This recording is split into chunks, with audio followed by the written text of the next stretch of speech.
Good evening. This is Crime Classics. I am Thomas Hyland with another true story of crime. Listen. That was a beaten iron bailing hook. A native of India named Kanak just plunged it into a bale of cotton. It was his favorite tool. He used it to plunge into logs when he needed logs. He used it to tear up the hard, sun-packed earth when he wanted to plant. And, mighty hunter that he was, he used it to plunge into charging wild boars whenever he wanted to show the fellows how it was done. And when Kanak went to kill his brother Supan, this beaten iron bailing hook was a veritable handy home workshop. So tonight, my report to you on how Supan got the hook outside Bombay. Crime Classics, a series of true crime stories from the records and newspapers of every land, from every time. Your host each week, Mr. Thomas Hyland, connoisseur of crime, student of violence, and teller of murders. Now, once again, Mr. Thomas Hyland.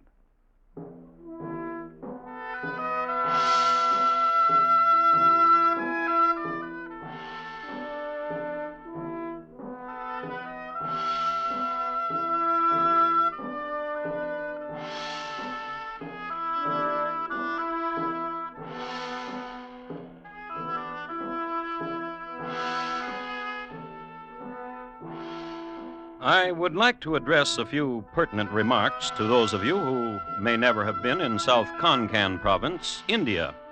It lies athwart the Western Ghats and the Arabian Sea. In 1856, the time that concerns us, the province claimed many more vultures than it does now. It was a place of contrasts, of beggars and marble temples, of havildars and pakasabs, of monsoon and searing sun, barren fields, jackals, pomegranates, cobra, Englishmen, fakirs, and veiled maidens, and life and death. Now, there lived in this section of the country two brothers, whose names were Kanak and Supan. And on an early April evening, they were consoling each other. Weep not for our dead father. That was Kanak, tall and well-formed, of sinew, and who could not bring himself to cry over his dead father. No, I shall not. For he was a good man and gentle, and he goes to his peace. That was Supan, brother to Kanak and younger. He couldn't cry either. See how he burns there on the Ghat. The end of a man. The just end of a man. Ashes. The last of the wood, brother. Let us together throw it upon the pyre. Together.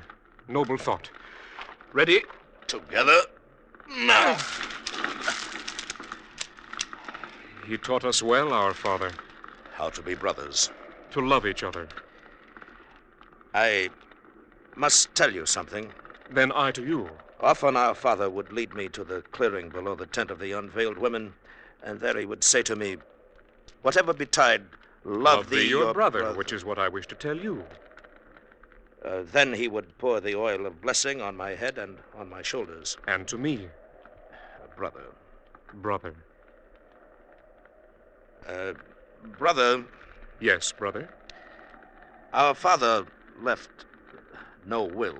Fret not, brother. Nor should you fret. How should I fret when our father left to me all his worldly goods and also the fertile acres near the waterfall? Huh?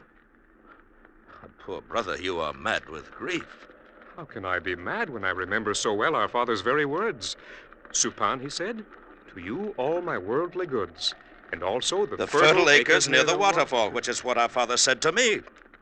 Supan. Yes? I am the older. I was the favorite.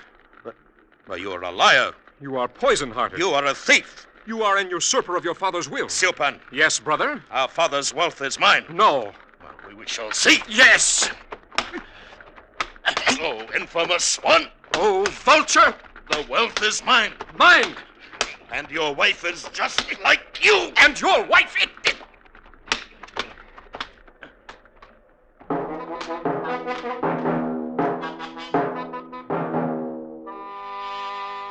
People who were cremating dear ones this evening were diverted by two fighting brothers.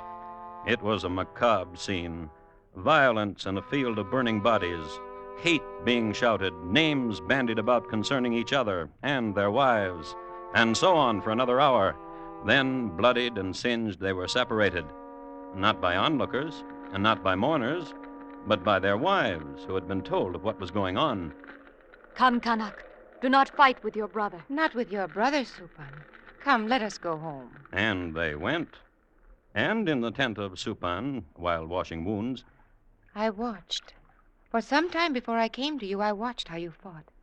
And the dancing shadows the flames made on your body were lovely to see. Lono. Wife. But close to you now. The bruises on you, which should heal them quickly. Lono. What of him, husband? My brother? Yes. He says my father's wealth is his. And did he tell you the other thing? What? How he covets me? Foolish. I am not one to attract? No? No. But the names he called you this night. He has guile. You tell me the truth? As long as he lives, he will covet me. He has said things to me of my hair and my ankles in such a way. He should be dead. Then we would have wealth, and no one to argue it.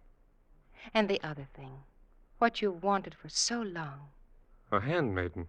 A handmaiden. A silently moving handmaiden who would clean our tent and wait upon us, who would walk in bare feet, and who would wear a jewel at her throat and hear bells to make joyous the times of her waiting upon you. Lono, Yes?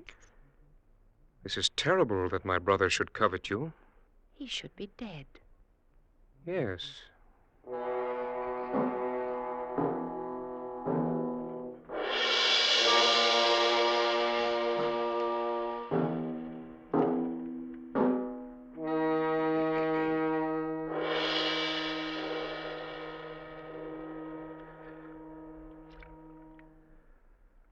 It is very logical, Kanak. Careful how you bathe my shoulder. The pain will pass. But what has happened tonight cannot. It is very logical Always you say it is logical. What now is logical? that in some way you should arrange the passing of your brother. Huh? What do you speak of? It is written. A thing is either logical or it is written. Now what? It is written. Sons are brothers only when a father can keep them away from each other. What fool wrote that? What Gentle woman. Then listen to me. It is logical that since there is no will, your brother, your younger brother, can legally claim half of what should be yours. Well, he's done that already. That's why we've fought. And will you keep fighting and screaming at each other while the fertile acres near the waterfalls turns to weed? Or will you be rich? Huh? And if I be rich? It is logical you will be able to afford what you dearly want. Truly? A handmaiden. A handmaiden. It is written, a man's tent needs 2 women, a wife to heal the hurt and love, a handmaiden to carry goat's milk. Yes. Yes. Well, It will be pleasant to be rich. I know.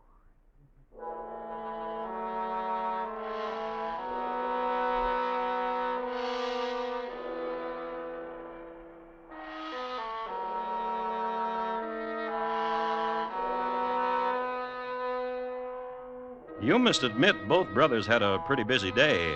Father dead, taking him out to the Ghats, burning him, fighting over his possessions, then home to wives who whisper murder in their respective ears. No wonder they didn't sleep. They tossed all night on their pads, and it wasn't until almost dawn, Hush, Kanak. Hush. and down the street, Sleep, Supan. Now sleep. and morning came, hot and bright, and over it hung the vultures and the smoke from funeral fires. And in the fields, Kanak was piling bales of cotton with, that's right, the beaten iron baling hook, piling high the cotton and thinking about what happened yesterday, thinking about it so hard that Snake. one would say it had gotten the better of him. Vulture. Crawling cool, brother. What? With such vigor you attacked the cotton, you did not hear me approaching. Well, what do you do here in the fields? I came from my spinning to ask you to walk with me. Walk?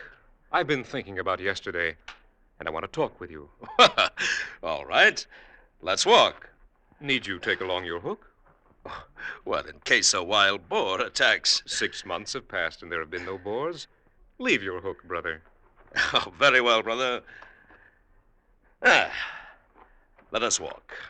Toward the waterfall. Good. Brother, Yes. we should not quarrel. No. We are brothers, Yes. and these fertile acres should belong to both of us. Indeed. It would be wisdom. Hey, do you speak in truth? We are brothers. Yes. Could I have a serpent's tongue when I speak of brotherly things? I would not be worthy then of the name brother. Nor I. Let us walk then with arms about the shoulders as brothers do. Yes. Young brother. Old brother and dear to me. Our father must be proud seeing us now. Yes. Brother, Yes. look at the waterfall. Our esteemed waterfall. See how its spray makes a rainbow and... Kanak. Brother, Yes. let us contemplate the rainbow-making waterfall. I want to. You stand here. Oh, where will you stand? Here. Near... The edge where I can watch you be washed by the river and be carried to the sea.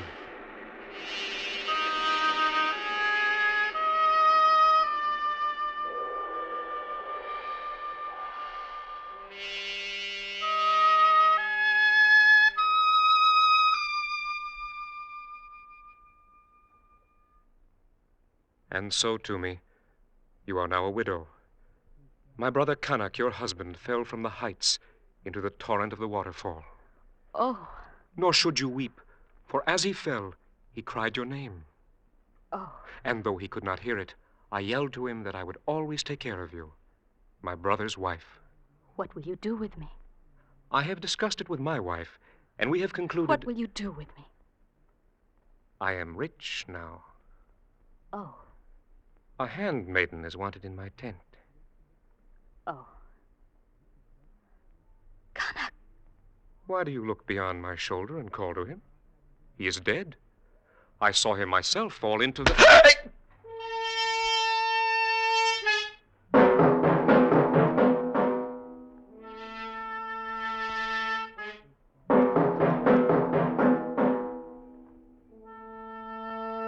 It was Kanak, all right.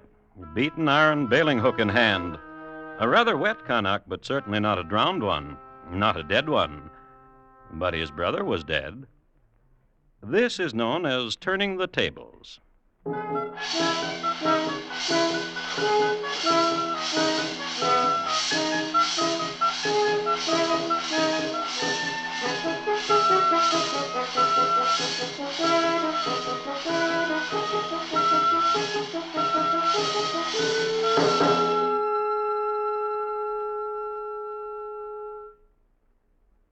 You are listening to Crime Classics and your host, Thomas Hyland.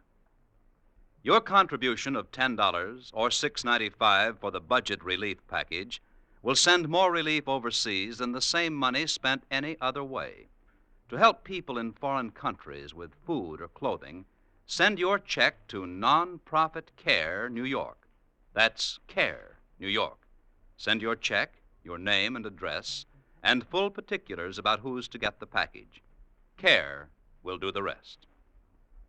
And now, once again, Thomas Hyland and the second act of Crime Classics, and his report to you on how Supan got the hook outside Bombay.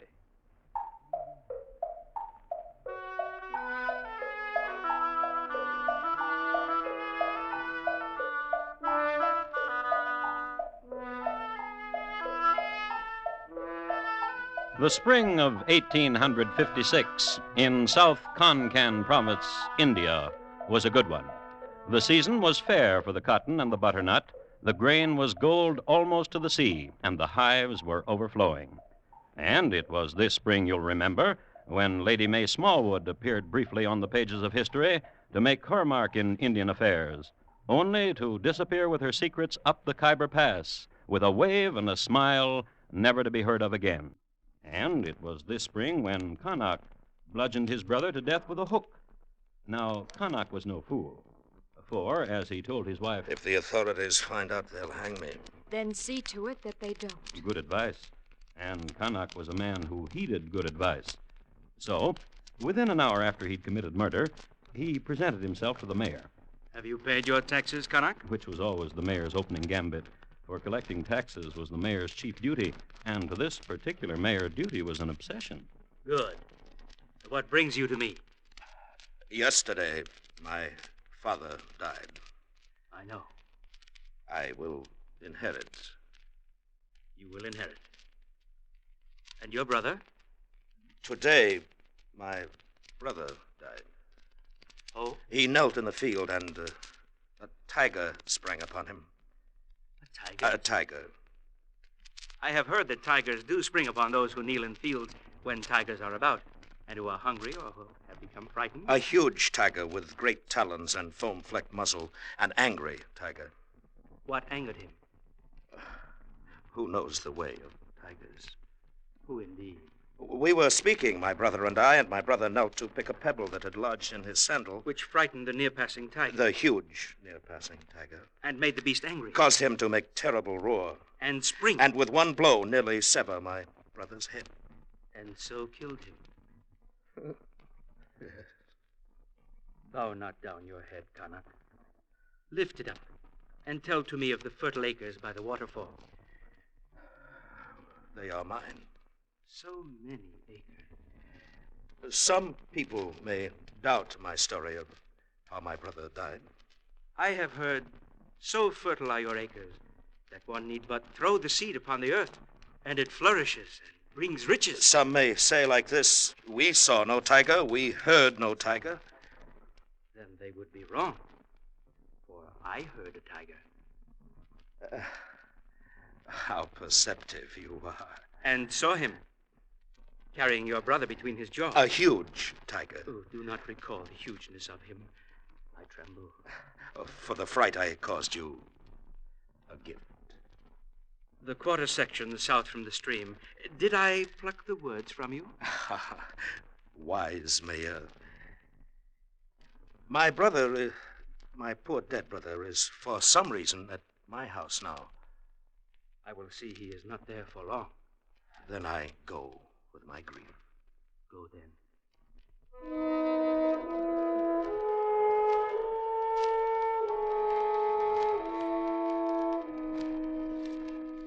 For the good of the village, according to the mayor in later testimony, that's the only reason why he'd made such an arrangement.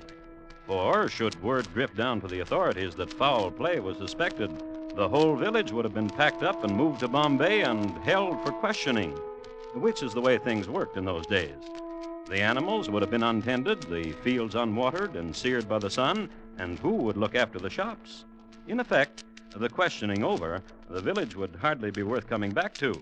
With this in mind, I made the foregoing arrangement with Kanak.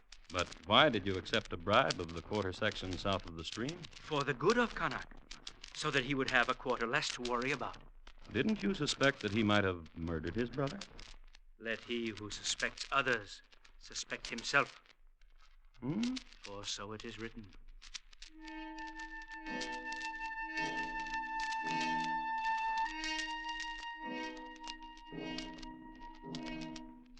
Kanak, having made an arrangement with the mayor, Kanak, had another arrangement to make. He went to the home of his brother to seek out Lono, his brother's wife. She wasn't there. So he followed the smallest footprints in the warm dust. And eventually... I did not mean to startle you, sister-in-law. The way you swooped upon me. I didn't swoop. As I washed my hair in the stream. Do it. What? Your hair in the small current of the stream. Why? Beautiful. If your brother Supan heard you speak so to me. He cannot. To speak to me so, to say I am beautiful. Do you think me beautiful? I can say so now, and your husband will not hear. How can you be sure? He is dead. Oh, A huge and hungry tiger sprang upon him. a tiger. Ask the mayor. And if I did, what would he say? That a huge and hungry tiger sprang upon your husband and killed him? Kanak, Yes. what will become of me? Poor widow. What will become of me? Now that I am rich, my tent needs a handmaiden. Oh, I have discussed it with Chumi, and she has said a handmaiden is needed. it is written a man's tent needs two. I know. Handmaiden. Yes.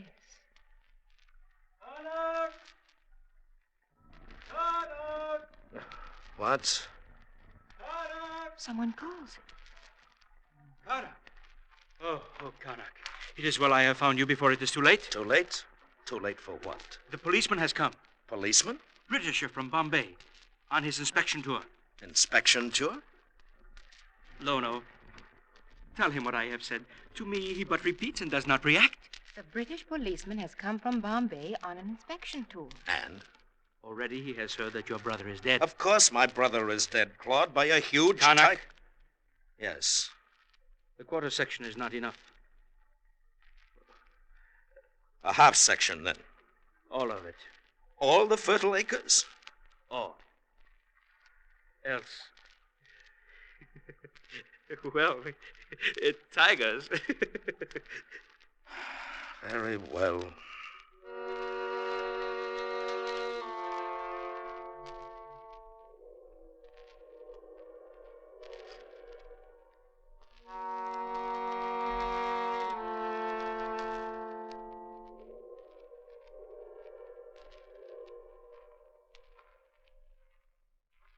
What you say is quite true, Mayor. As you will see, it was a tiger.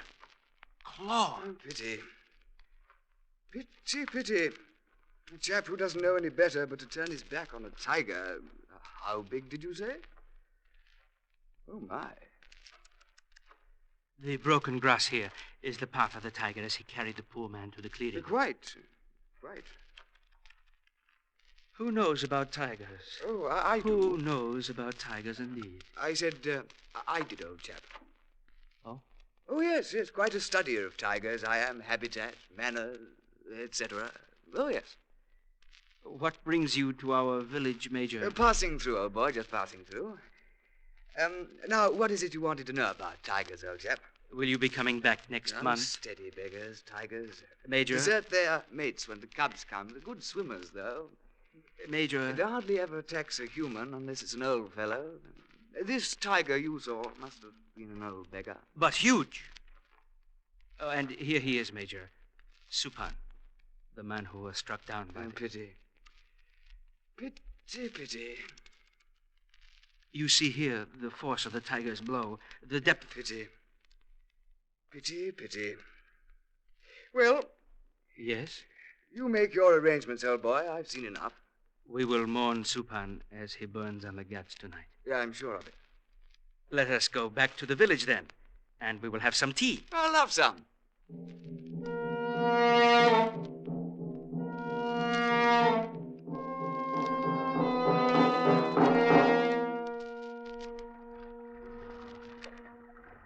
A most remarkable time of an Indian day, don't you think so, old chap? Yes, I do. Yeah. Paddling into it like this. Mayor. Yes, sir. The population of your village, please. 312. Mayor. Yes? A very huge tiger. Do not recall it. And old. Oh. Mayor. Oh. There hasn't been a tiger in these parts for 5 years. Sahib. Not one of those striped beggars in 5 years. I know. This area against the Arabian Sea has been shot clean of tigers, driven them inland. I know. A student of the chaps, you know. Well, here we are. Sahib. That chap there throwing more wood on the gat, he would be... Kanak. I'll wait here. Sahib, I was only... Of course. Of course you were. Wait here.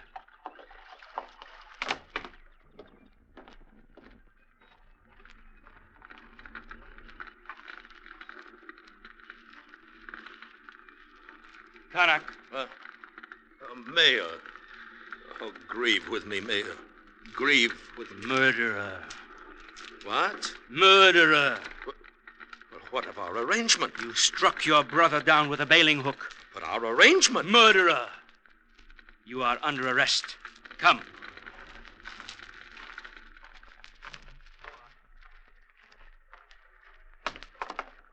Get in.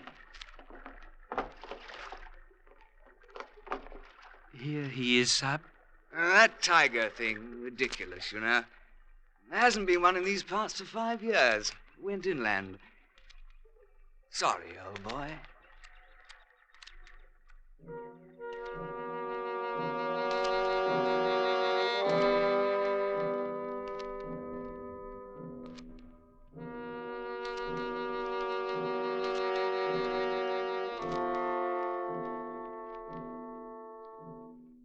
Kanak was taken to Bombay, and the rest of the village, too. So eager were the townsfolk to get back to their town that each one pointed an accusing finger at Kanak. He was found guilty. He was hanged. He was sent back to the village. He was burned on the Ghats. It is interesting to note that 3 weeks later, Kanak's wife, as she bent over to pick a pebble out of her sandal, was carried off by a tiger and eaten.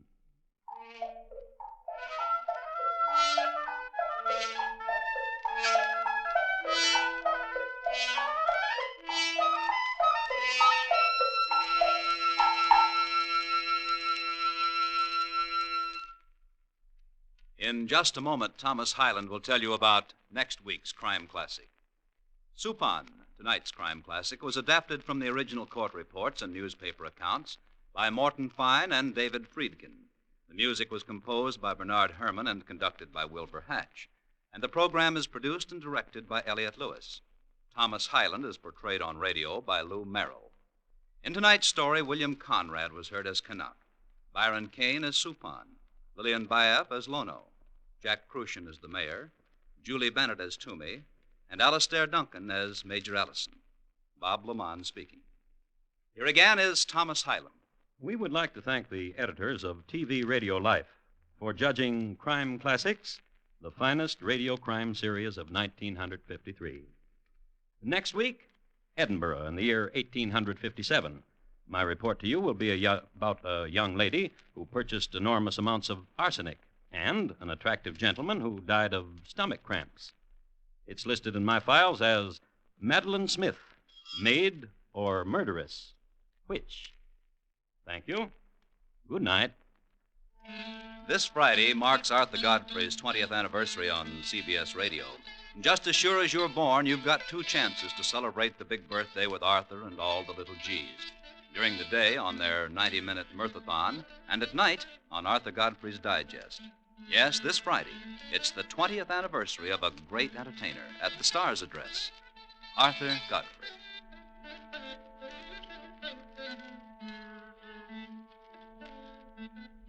For integrity and accuracy, hear Edward R. Murrow reporting weekday evenings on the CBS Radio Network.